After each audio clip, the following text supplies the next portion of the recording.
এই মাছগুলো আজকে আমরা ঝাল করে খাবো। ঠিক আছে, তাহলে তোমাকে আজকে ঝাল বানিয়ে দেবো, তুমি খাবে, ঠিক আছে? ও মা দেখো, ওখানে একটা ছোট্ট ছেলে আসছে। ওটা কি মাছ? হ্যাঁ, কি হয়েছে বলো?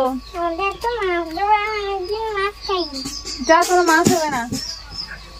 এখন দুপুরবেলা করতে গিয়েছিস, কোনো মাছ হবে না, যা। ও মা, ওই ভাইটা এরকম করে তাড়িয়ে দিচ্ছে কেন? ওই ভাই তো অনেকদিন তো মাছ খায় না, দাও না একটা মাছ। তুমি ঠিক কথাই বলেছো, তাহলে তোমাকে ওকে একটা মাছ দিয়ে দিই, তুমি দিয়ে দাও। ঠিক আছে, মাছটা নিয়ে যাচ্ছি, দাদা তো খুব ভালো।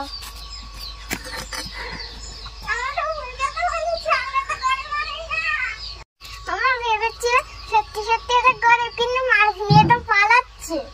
দেখেছিস সব এখনকার বাচ্চারা কিরকম পাকা হয়ে গেছে।